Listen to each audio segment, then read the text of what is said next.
sim, eu estou bem, graças a Deus. Estamos aqui com mais um vídeo e hoje nós vamos falar sobre a lição de número 8 da revista desse primeiro trimestre. Essa lição ela tá bem forte, né? Antes da gente começar, eu gostaria de pedir para você que ainda não se inscreveu, clica aí em se inscrever, dá um like e ativa as notificações para não perder nenhum vídeo. Onde é que eu ativo? Clicando aí no sininho que está bem ao lado do inscrever, tá bom? Vamos lá para a lição de número 8.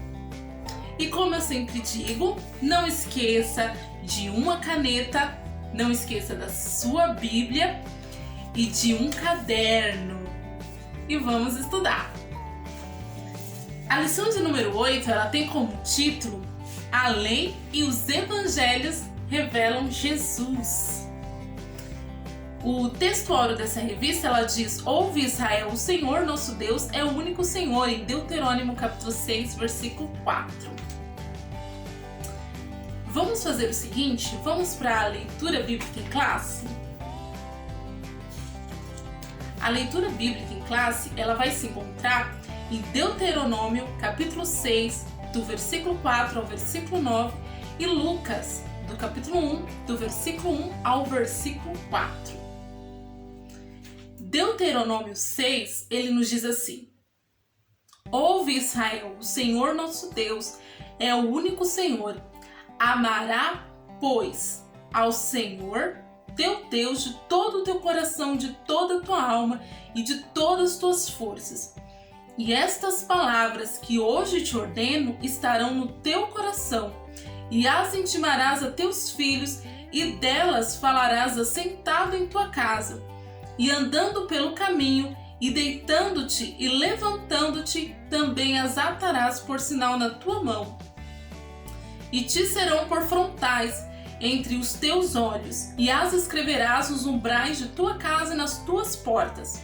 Lucas, capítulo 1, ele diz assim: Tendo, pois, muitos empreendido por em ordem a narração dos fatos que entre nós se cumpriram, segundo nos transmitiram os mesmos que os presenciaram desde o princípio e foram ministros da palavra, pareceu-me também a mim conveniente descrevê-los a ti, ó excelentíssimo Teófilo, por sua ordem, havendo-me já informado minuciosamente de tudo desde o princípio, para que conheças a certeza das coisas de que já estás informado.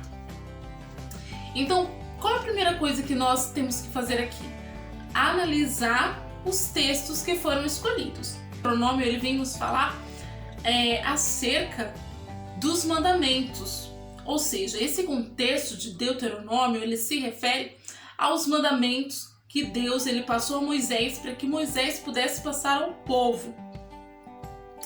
Já Lucas, primeiro, ele vem nos dizer referente a Lucas, que estava escrevendo uma carta para Teófilo e passando para Teófilo os fatos que ocorreram referente a Jesus. E nós nos questionamos, quem que é Teófilo? Quem que era Teófilo na Bíblia? Nós só vamos ver duas menções de Teófilo, na carta de Lucas e na carta de Atos. Só essas duas menções. A Bíblia ela não vai nos detalhar referente a quem era Teófilo. Alguns estudiosos eles acreditam que se tratava de algum romano que tinha status naquele tempo, mas não temos certeza de nada. Apenas sabemos que Teófilo era um conhecido de Lucas e Lucas estava passando para ele ali os fatos referente à história de Cristo. Vamos agora para a introdução? A introdução, ela diz assim: a lei e os evangelhos pertencem respectivamente ao Antigo e ao Novo Testamento. São livros sagrados de origem divina que integram o cânon das Escrituras. Possuem igual autoridade como regra de fé e prática, porém com funções distintas. Os preceitos e as narrativas da lei têm aplicações nos evangelhos, Na lição de hoje, estudaremos a relação entre o Pentateuco e a mensagem de Cristo. Então, o que a introdução ela está aqui dizendo? A introdução, primeiro, ela faz um breve resumo referente a tudo que já foi tratado nas lições anteriores e vem nos dizer que nesta lição nós vamos aprender referente à relação do Pentateuco, do Antigo Testamento, com a mensagem de Cristo, ou seja, do Novo Testamento. É até interessante isso, porque tem muitas pessoas que acreditam que o Novo Testamento, ele anula o Velho Testamento. Estamos vivendo o tempo da graça. Não. O Velho Testamento e o Novo Testamento, eles sim têm relação um com o outro. E é sobre isso que a lição ela vai falar. Vamos para o primeiro tópico? O primeiro tópico, ele vem dizer assim: o Pentateuco, a lei de Deus. O subtópico ele tem como título 5 livros da lei. Pentateuco é uma palavra que deriva de dois termos gregos, penta e teucos, que significa 5 volumes. Trata-se do conjunto formado pelos 5 primeiros livros do Antigo Testamento: Gênesis, Êxodo, Levítico, Números e Deuteronômio. No texto hebraico e pelos judeus, ainda hoje esses volumes são denominados de Torá, com o sentido de instrução, ensino, direção.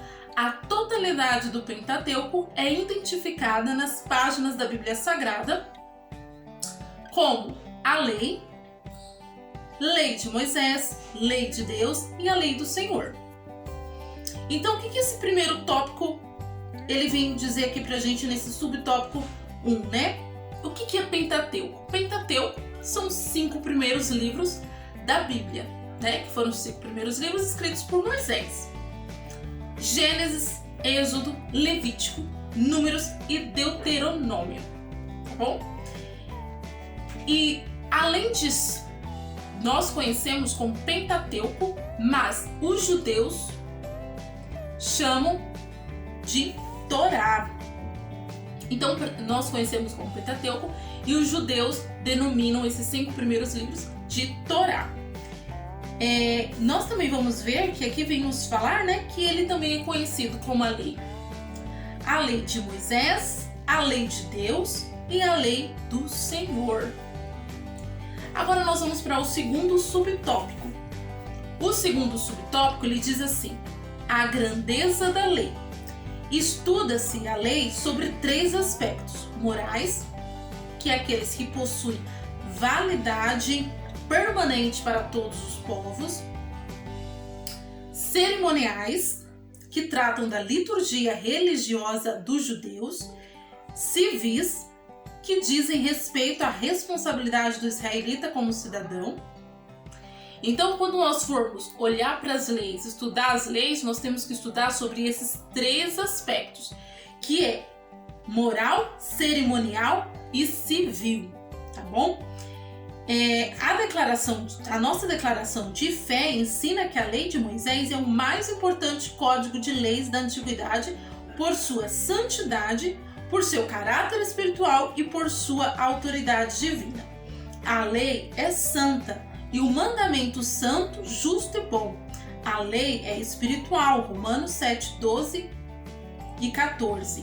Contudo, enfatiza o documento doutrinário que a grandeza da lei vai além de tudo isso, pois nela esboça o plano de redenção humana em Cristo, porque o fim da lei é Cristo para a justiça de todo aquele que crê. Romanos capítulo 10, versículo 4. Quando nós observamos aqui a grandeza da lei, né, vem nos falar que a grandeza da lei, ela se refere a isso, que a lei de Moisés, ela é o mais importante código das leis da antiguidade. Por quê? Porque ela é inspiração divina, ela foi feita por Deus. Deus chamou Moisés e passou para ele, direcionou para ele todas essas leis. Então ela possui santidade, ela possui um caráter espiritual e também ela possui autoridade, né? E aí vem dizer que o fim da lei é Cristo, para a justiça de todo aquele que nele crê. Agora vamos para o subtópico 3. O subtópico 3 ele diz assim: a lei e a fé cristã. A Escritura afirma que a função da lei ela era transitória. Hebreus 10, versículo 1. Ela foi dada para revelar o pecado e demonstrar a necessidade da graça. E assim serviu de aio para nos conduzir à redenção em Cristo. Então, por que foi criada a lei? A lei foi criada para revelar o nosso pecado, para mostrar os nossos erros. Imagina se não existisse a lei, né? Como é que a gente ia saber que roubar é errado, que matar é errado, que mentir é errado, né? Como que ia ter esses critérios, esses direcionamentos se não houvesse a lei? E a lei é para mostrar exatamente isso, apontar para nós o nosso pecado, o nosso erro. E aí vem dizer aqui que ela serviu de aio para nos conduzir à redenção em Cristo. Porque se nós sabemos os erros, se nós sabemos aquilo que nós estamos errando, se nós sabemos onde é que está o nosso pecado, nós vamos o quê? Se afastar, nós vamos buscar não fazer isso e dessa forma nós vamos nos aproximar de Cristo. E aí vem dizer assim: a lei, ela encerrou a humanidade debaixo do pecado. Desse modo, ninguém pode ser salvo pelas obras da lei. Por quê? Porque nós somos imperfeitos. Como nós somos imperfeitos, por mais que a gente se esforce, nós não íamos conseguir cumprir todos os mandamentos da lei. Porque nós somos imperfeitos. E aí vem dizer assim: nesse aspecto, a obra de Cristo nos resgatou da maldição da lei e nos deu vida mediante o Evangelho. Então, se nós dependêssemos apenas da lei para ser salvos, nós não íamos conseguir. Porque, como eu disse, nós, por mais que a gente se esforce, a gente é pecador, a gente erra, a gente não consegue ser perfeito. Então, se a gente dependesse da lei para ser salvo, nós não conseguiríamos. Então, Cristo, o único sem pecado, ele cumpriu a lei e inaugurou a dispensação da graça. Efésios 3, versículo 2, Hebreus 4, versículo 15. Agora, livres da lei, vivemos debaixo da graça divina e todo aquele que permanece em Cristo não vive pecando. 1 João capítulo 3, versículo 6. Então, assim, Cristo, ele veio para cumprir a lei, que nós nunca iríamos conseguir, sem pecado, cumpriu aquilo que deveria ser cumprido, e aqui vem dizer a lição: inaugurou a dispensação da graça, porque quando ele morreu naquela cruz, a palavra ela nos diz que o véu foi rasgado, né? Os céus tremeram. A partir daquele momento, Cristo, ele nos abriu de novo o caminho até Deus. Porque quando Adão e Eva pecaram, a comunhão que existia, ela foi quebrada. Quando Adão e Eva pecaram, não havia mais como nós nos aproximarmos de Deus. E quando Cristo ele morreu ali na cruz, ele estava dizendo: Pai, agora por eles eu cumpri tudo que tinha que ser cumprido. E agora eu peço ao Senhor que dê a eles a chance dessa reaproximação. Então, quando Cristo ele morreu na cruz, ele inaugurou a dispensação da graça, ele abriu ali o caminho para que nós pudéssemos chegar até a Deus. E aí vem dizer que agora, livres da lei, vivemos debaixo da graça divina. Quando fala livres da lei, é livres daquele peso, né? Porque nós temos que cumprir os mandamentos do Senhor, nós temos que buscar sempre fazer o certo, né? Tudo ali no possível, tem que fazer tudo certinho para se aproximar de Deus cada vez mais. Mas hoje nós temos a graça. O que é a graça? Favor imerecido, né? Hoje a gente pode se ajoelhar, conversar com Deus, falar com o Espírito Santo para que ele venha interceder por nós. Hoje nós temos essa abertura para falar com Deus, né? Porque agora a gente vive no tempo da graça. Hoje nós temos aí direito ao perdão, à misericórdia do Pai, né? Mas isso não quer dizer que porque eu estou no tempo da graça, agora eu posso fazer tudo que eu da graça, eu posso sair errando, eu posso fazer as coisas porque eu estou no tempo da graça. Não. O tempo da graça, ele apenas nos fornece o favor imerecido, nos fornece aquele perdão, aquela misericórdia, aquele olhar que ninguém tem por nós e somente Deus ele tem. Mas requer o quê? O arrependimento sincero. Não adianta eu falar assim, me perdoa por isso e voltar a fazer. Nem nós que somos seres humanos aceitamos desculpas de pessoas que falam, ai, desculpa, depois volta a fazer a mesma coisa. Imagina Deus, né?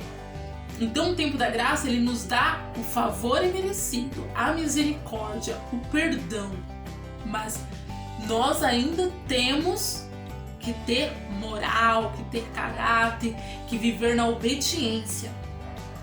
Vamos fazer agora a leitura em Gálatas, capítulo 2, versículo 16. Então eu convido você aí a abrir comigo a sua Gálatas, capítulo 2, versículo 16.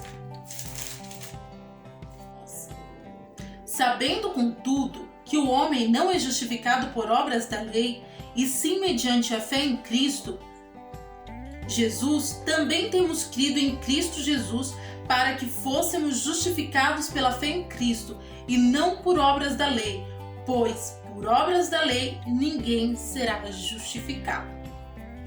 Vamos ler também o capítulo 3, versículo 13, em Gálatas também. Diz assim: Cristo, ele nos resgatou da maldição da lei, fazendo-se ele próprio maldição em nosso lugar, porque está escrito: maldito todo aquele que for pendurado em madeira. Então Cristo, ele fez esse sacrifício por mim e por você. Esse é o verdadeiro favor imerecido. A gente não merecia. Nós não merecemos tanto amor, tanta graça, tanto perdão. E é isso que Jesus, ele nos concede. Amor, perdão. Amém? Que somente por Cristo, somente Cristo, ele poderia cumprir a lei por nós. Também convido você a abrir a sua Bíblia em Romanos, capítulo 6, versículo 14. Hoje nós vamos batalhar na Bíblia. Vamos batalhar na Bíblia. Romanos, capítulo 6, versículo 14. Diz assim: porque o pecado, ele não terá domínio sobre vós, pois não estáis debaixo da lei, e sim da graça. Aleluias. Vamos agora para o tópico 2. Diz assim: os evangelhos, a mensagem de Cristo. O conceito de evangelho. O termo evangelho tem origem no grego evangelion, com significado de boas novas. Então, o que significa evangelho? Boas novas. Refere-se à mensagem do reino de Deus e da salvação por meio de Cristo. Atos capítulo 15, versículo 7 e capítulo 20 e versículo 24.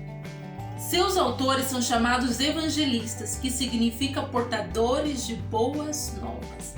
Então, o que significa evangelista? Portador de boas novas. Muito lindo isso, né? Quando fala que os evangelistas eram portadores de boas novas. Os três primeiros, Mateus, Marcos e Lucas, são chamados de sinóticos, porque são semelhantes entre si. Os sinóticos registram especialmente o ministério de Jesus na Galileia. O quarto evangelho, João, tem peculiaridades próprias e enfatiza o ministério de Cristo na Judéia. Ressalta-se que, embora retratada de modo distinto, a mensagem dos evangelhos é única. Então, o sinótico são os os evangélicos que são semelhantes, né? E somente o de João ele é diferente, porque o livro de João ele enfatiza mais referente ao ministério de Cristo na Judéia. E ele tem ali algumas peculiaridades, algumas informações que são diferentes dos demais evangelhos. Subtópico 2. O 2 ele diz assim: a mensagem do reino de Deus. Em Mateus, o Senhor Jesus, após o batismo nas águas, em Mateus capítulo 3, versículo 16, e sua vitória na tentação do deserto, Mateus 4, versículo 11, passou a pregar a chegada do reino dos céus, Mateus capítulo 4, versículo 17. Nos outros sinóticos, a pregação do reino também aparece como tema central da mensagem de Cristo, Marcos capítulo 1, versículo 15 e Lucas capítulo 4, versículo 43. E João enfatiza que o reino divino não é deste mundo, João 18, versículo 36. Os evangelhos indicam que as profecias messiânicas se cumpriram em Cristo, Lucas 4, versículo 18 ao 21. Neles, Jesus é apresentado como filho de Davi e o filho de Deus, Mateus capítulo 1, versículo 1 e Marcos capítulo 1, versículo 1. Sua vinda inaugura o começo do reino e requer a conversão dos pecadores, João capítulo 3, versículo 5. O reino aponta para a soberania de Deus sobre todas as coisas, no presente, Lucas 17, versículo 21, e no futuro. Então, primeiramente, o que é o reino de Deus? O reino de Deus, ele se trata do reinado eterno e soberano de Deus sobre tudo. Então, é sobre o reinado, o governo do nosso Deus sobre todas as coisas. E nós percebemos que a salvação e o reino de Deus, eles estão sempre ligados. Por quê? Porque se eu quero morar nos céus, que é o reino de Deus, né? Habitar no reino do nosso Deus, eu tenho que buscar o que? A minha salvação, né? O testamento, a revelação de Deus, ela parecia se limitar apenas aos israelitas, mas foi profetizada a expansão de todo o reino de Deus em Isaías 52, versículo 7 ao 15. Então, quando nós observamos o Antigo Testamento, nós vamos perceber que parece que o reino de Deus era limitado apenas aos israelitas. Talvez as pessoas pensem, meu Deus, só Deus queria que os israelitas subissem para o céu e o restante do mundo. Mas aí Isaías, vamos até abrir lá, Isaías capítulo 52, do versículo 7 ao versículo 15, diz assim para nós. Vamos lá.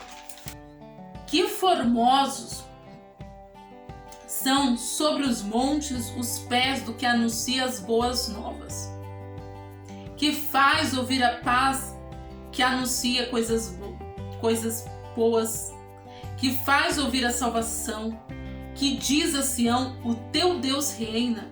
Eis o grito dos teus atalaias, eles erguem a voz, juntamente exultam, porque com seus próprios olhos distintamente veem o retorno do Senhor a Sião. Rompei em júbilo, exultai a uma, ó ruínas de Jerusalém, porque o Senhor consolou o seu povo, remiu a Jerusalém.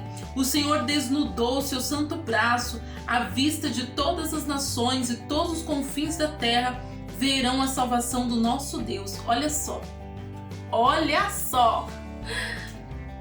O Senhor desnudou o seu santo braço à vista de todas as nações, e todos os confins da terra verão a salvação do nosso Deus.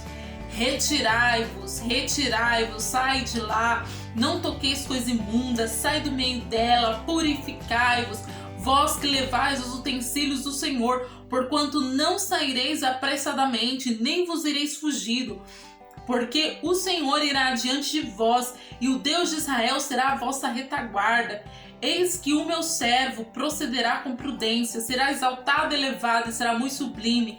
Como pasmaram muitos à vista dele, pois o seu aspecto estava muito desfigurado, mais do que o de outro qualquer, e a sua aparência mais do que a dos outros filhos dos homens.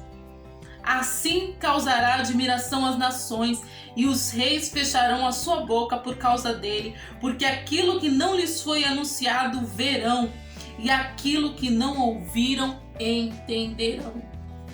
Então Isaías, ele já havia profetizado no Antigo Testamento que a salvação, as boas novas, seria expandida a todos os povos da terra, que não ficaria limitada somente a Israel, mas todos os povos da terra, os confins da terra, todos veriam a salvação, todos ouviriam as boas novas, que Deus enviaria missionários, que Deus enviaria pessoas para proclamar as boas novas. Então, o reino de Deus, ele é para todos. Sim, mas para todos que aceitarem a salvação. É como eu penso, Se você não tem intimidade comigo, você vai querer morar na minha casa? Você vai querer estar na minha casa? Se eu não tiver intimidade com você, você vai querer que eu fique na sua casa? Se eu nem conheço você, eu posso falar, oi, eu vou aí dormir uma noite, fiquei na sua casa? Não posso, porque eu não tenho essa intimidade. Então como é que nós queremos ir para o céu, queremos morar no céu e não queremos o dono do céu, Quem é o dono do céu? É Deus. Então se nós queremos morar no céu, se nós queremos estar com Deus no seu reinado, nós temos que aceitá-lo. Aceitar Jesus como nosso único e salvador. E não adianta a gente só aceitar. A salvação, ela é todo um processo de renúncia, é um processo de santificação, mas é um processo que nos faz bem. Amém? E aí nós vamos ver que quando Cristo ele veio a esse mundo, ele trouxe o reino de Deus até nós.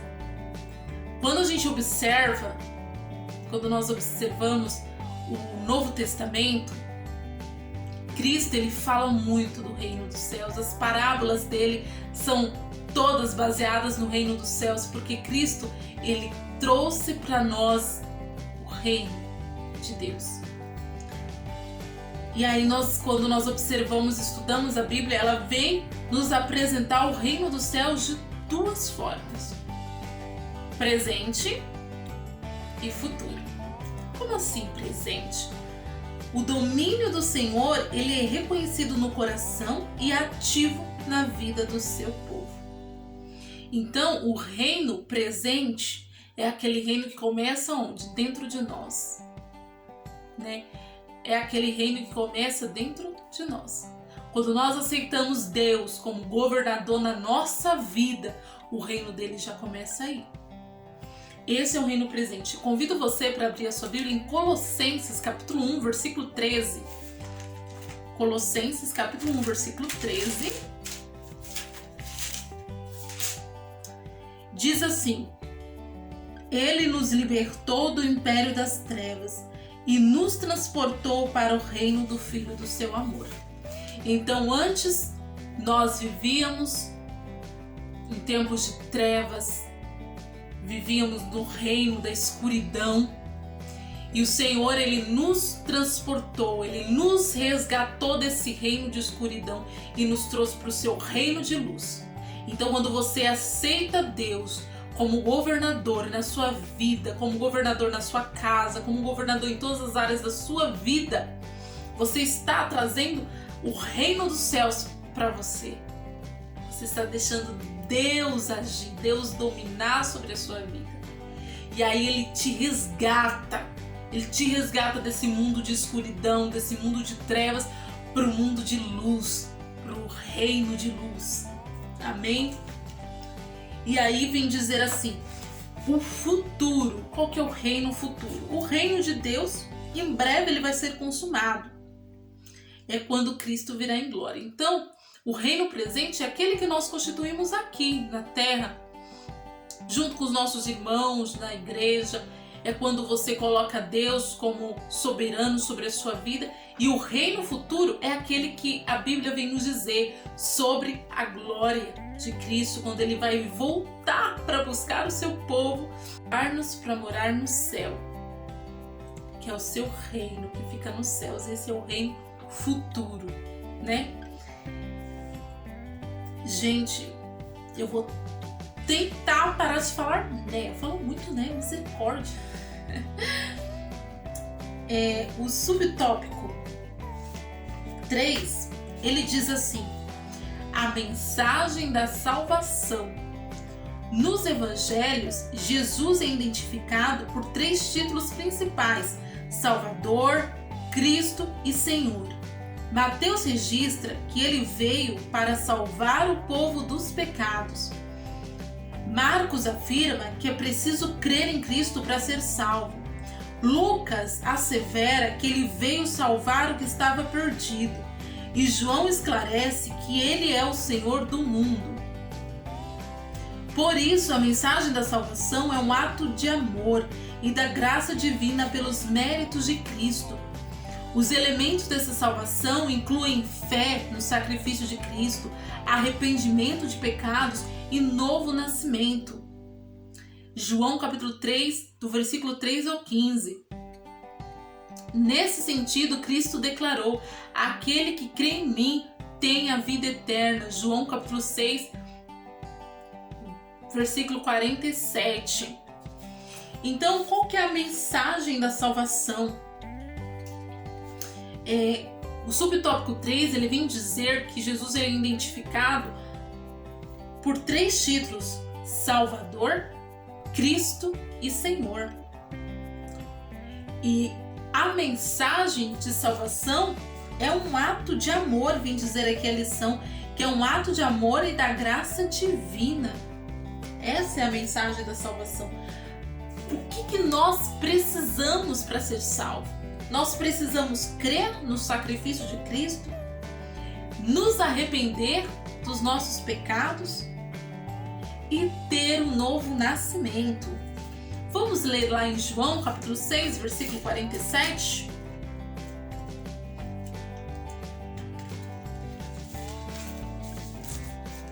João 6,47 diz assim: em verdade vos digo, que quem crê em mim tem a vida eterna. Ser salvo, primeiro eu tenho que crer no sacrifício de Cristo. Eu tenho que acreditar que Cristo ele morreu por mim naquela cruz, que Cristo me ama. Não adianta eu apenas chegar na igreja, levantar as minhas mãos e aceitar a Cristo e não acreditar na mensagem dele, e não acreditar em nada do que a Bíblia me diz. Não adianta. Então eu tenho que crer em Jesus. Esse é o primeiro passo. Depois eu tenho que me arrepender dos meus pecados. Eu tenho que olhar para dentro de mim e ver tudo aquilo que eu fiz de errado e me arrepender com sinceridade. Como é que a gente se arrepende? Quando a gente olha para aquilo e a gente tem nojo e a gente fala que aquilo é errado e nós não voltamos a fazer. Quando nós olhamos e temos vergonha daquele erro que a gente cometeu. Isso é se arrepender. Não adianta eu falar que me arrependi e voltar a cometer o mesmo erro. Isso aí não é arrependimento. E também nós temos que ter um novo nascimento. Tem que nascer em Cristo. Sabe? Não adianta aceitar a Jesus, começar o processo da salvação e continuar com as mesmas atitudes de antes. Se você roubava, hoje você não vai roubar mais. Se você matava, você não mata mais. Se você tinha vícios, você vai ter que abandonar os seus vícios. Se você brigava, tinha contendas, você vai ter que largar isso. Por quê? Porque é um novo nascimento. Agora você nasceu de novo em Cristo Jesus. Agora você é uma nova pessoa. E você vai ser o porta-voz da mensagem das boas novas. Porque muitos vão olhar para você e ver o testemunho. Olha como aquela pessoa foi transformada, como ele mudou. Realmente, Jesus transforma, Jesus muda. Não é verdade? E aí também nós vamos ver aqui o tópico 3. O tópico 3, o último tópico, ele diz assim: a transformação do caráter. O caráter, ele é definido como uma maneira própria de cada pessoa agir e expressar-se. Na lei, o Decálogo ou os 10 Mandamentos apresenta as orientações básicas para o modo de viver dos israelitas. Êxodo capítulo 20, do 1 ao 17. Esses princípios também são aplicados nos evangelhos. Marcos capítulo 10, versículo 19, exceto a guarda do sábado. Contudo, a mera observância de códigos não pode salvar ninguém. Somente a graça divina é capaz de transformar o caráter humano por meio da ação do Espírito Santo e da obediência ao Evangelho. O homem pode compartilhar a natureza do caráter de Deus. Desse modo, a mensagem do Evangelho de Cristo produz substancial mudança no caráter do cristão. Então, o que é caráter? Caráter é a maneira própria que cada pessoa tem de agir e de se expressar. E aí vem dizer que os 10 mandamentos, ele dá orientações básicas para o modo de viver os israelitas. Então, os 10 mandamentos, ele vem dar uma orientação de como é que você deve viver, né? Ele vem trazer essa orientação para os israelitas. E esses princípios também são repetidos e enfatizados no Novo Testamento. Mas a forma que você vai aplicar aquilo depende de você.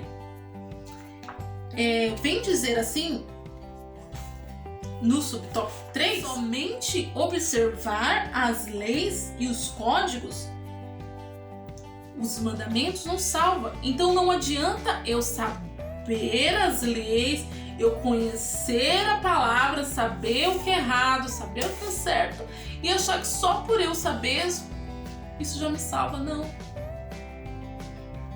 Não salva. Por quê? Porque isso vai depender do meu caráter. Não adianta eu ler e não praticar, não é verdade? E aí vem dizer assim, né, que somente por meio do Espírito Santo e da obediência ao Evangelho nós podemos ser transformados. Talvez você diga, eu gostaria de seguir, eu gostaria de ser uma pessoa diferente, mas eu não consigo. O que nós não podemos fazer, o Espírito Santo de Deus, ele faz nos nossos santos. É o Espírito Santo que nos muda, é o Espírito Santo que nos molda, é o Espírito Santo que nos direciona. Então, se nós queremos ter o nosso caráter transformado, se nós queremos ter o nosso caráter mudado, nós temos que buscar o direcionamento do Espírito Santo, porque é Ele quem vai nos moldar e nos mudar. Vamos ler aqui em Lucas, capítulo 19, do versículo 8 ao versículo 9. Lucas 19, do versículo 8 ao versículo 9, diz assim: Entre mentes, Zaqueu se levantou e disse ao Senhor: Senhor, resolvo dar aos pobres a metade dos meus bens. Se em alguma coisa tenho defraudado alguém, eu restituo 4 vezes mais. Então Jesus lhe disse: Hoje houve salvação nesta casa, pois que também este é filho de Abraão, porque o Filho do Homem ele veio buscar e salvar o perdido. Por que nós lemos aqui esse texto? Porque esse texto ele vem falar de Zaqueu. Zaqueu, ele era um cobrador de impostos, mas ele era uma pessoa que roubava, que desviava. Então, assim, Zaqueu, ele não tinha um caráter muito bom, né? Porque ele mentia, ele roubava. Mas quando ele conheceu Jesus, ele foi transformado ao ponto que ele chegou e falou para Jesus: eu vou devolver tudo que eu roubei, eu vou dar tudo para os pobres. E se eu roubei, se eu fiz mal a alguém, eu vou restituir 4 vezes mais. E quando Jesus viu a verdadeira transformação na vida de Zaqueu, Jesus falou: hoje houve salvação nessa casa, porque Zaqueu foi realmente transformado. E quem faz essa mudança é somente o Espírito Santo, somente Jesus Cristo que faz essa mudança nas nossas vidas. Vamos para o subtópico 2, que diz a restauração da família. Na lei, a dissolução do casamento era permitida por qualquer motivo. Deuteronômio, capítulo 24, do versículo 1 ao versículo 4. Essa concessão banalizava a união conjugal e provocava rupturas na família. Nos evangelhos, Cristo ensina que o propósito divino para o casamento é a união indissolúvel entre um homem e uma mulher. Gênesis capítulo 1, versículo 27, capítulo 2, versículo 24 e Mateus capítulo 19, versículo 4 e 5. Esse ensino é enfatizado com as seguintes palavras: o que Deus ajuntou, não separe o homem. As exceções são justificadas em casos de morte, Romanos capítulo 7, versículo 2, infidelidade, Mateus capítulo 5, versículo 32, e deserção do lar pelo descrente, 1 Coríntios capítulo 7, versículo 15. E mesmo nas situações de traição e abandono, a mensagem cristã apresenta o perdão e a reconciliação como atitudes preferíveis, Mateus capítulo 5, do versículo 9 ao 44, e capítulo 18, do versículo 21 ao 22. Então, o que está dizendo aqui para nós? No Antigo Testamento, a questão da dissolução do casamento, ou seja, do divórcio, não tinha critérios, era aplicado ali, né? Eu não gosto mais dela, tá com o divórcio. Eu não gosto mais dele, vou separar. Não tinha motivos claros, né? Vamos fazer o seguinte, vamos ler em Deuteronômio, capítulo 24, do versículo 1 ao versículo 4, e ver como é que funcionava. Diz assim: se um homem tomar uma mulher e se casar com ela, e se ela não for agradável aos seus olhos, por ele ter achado coisa indecente nela, e se ele lhe lavrar um termo de divórcio e lhe o der na mão e a despedir de casa, e se ela saindo da sua casa for e se casar com outro homem, e se este a aborrecer e lhe lavrar termo de divórcio e lhe o der na mão e a despedir da sua casa, ou se este último homem que a tomou para si por mulher vier a morrer, então seu primeiro marido que a despediu não poderá tomar a desposá-la para que seja sua mulher, depois que foi contaminada, pois é abominação perante o Senhor. Assim não farás pecar na terra que o Senhor teu Deus te dá por herança. Então aqui não tinha motivos claros para que ocorresse ali o divórcio, né? E aí, nos evangélicos de Cristo, ele vem nos esclarecer que o divórcio ele pode ocorrer nas seguintes situações: em casos de morte, infidelidade e deserção do lar pelo descrente. Só abrindo um parênteses, aqui, muitas pessoas têm dúvidas. Quando é que eu posso divorciar? Quando é que a Bíblia me autoriza a divorciar? Né? Aqui, nessas situações, morte, infidelidade, deserção do lar pelo descrente, as pessoas fecham nessas três, e em situações de violência doméstica, por exemplo, a gente não está falando aqui que nos casos de violência doméstica você deve permanecer casado. Não. Por quê? Porque se existe a violência doméstica, entra no abandono de lar. A pessoa, ela deixou de cuidar da esposa, ela deixou de cuidar do seu casamento, ela deixou de cuidar do seu lar para machucar. E Deus, ele não aprova a violência doméstica. Então, se você estiver sofrendo violência doméstica, se você está num lar, você é crente, você é cristão, ou até mesmo não sendo, a Bíblia, ela não te obriga a permanecer casada. Ela não te obriga a permanecer aceitando essas violências. Então, se você está sofrendo violência doméstica, você pode sim denunciar. Existem vários canais para isso e realmente realize a denúncia. Mas o que nós vamos falar aqui é o que está aqui na lição referente aos motivos que a Bíblia ela vem autorizando aqui referente ao divórcio, que seria aí a infidelidade, morte e deserção do lar pelo descrente. Então, no Novo Testamento, ele vem nos dar os motivos claros que uma pessoa pode ali pedir o divórcio. E o Senhor Jesus, ele até disse, né, pela dureza do seu coração que Deus autorizou o divórcio. Mas o casamento, ele é feito para que seja algo eterno, para que seja para sempre, até que a morte os separe. Não é verdade? Porque o casamento é algo de Deus. Tanto é que durante toda a Bíblia, nós vamos ver que o Senhor Jesus, ele vem sempre chamar a igreja de noiva, a igreja de esposa, porque o casamento é uma aliança, assim como a aliança de Cristo com a igreja, assim como a nossa aliança com Jesus. Então o casamento é uma aliança, é algo que é feito para durar, é algo que é eterno. Eu gostaria de chamar você para abrir comigo Efésios 5, capítulo 5, do versículo 28 ao 33. Assim também os maridos devem amar a sua mulher como ao próprio corpo.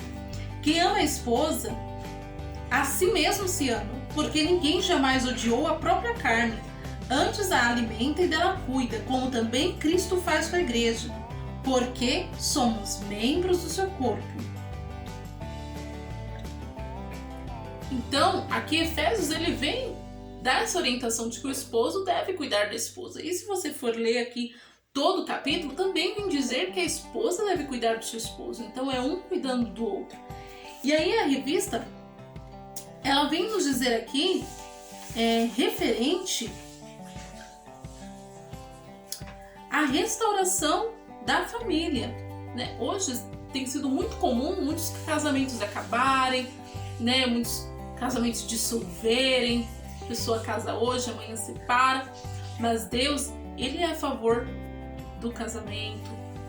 O casamento e a família em si é toda uma base, não é verdade?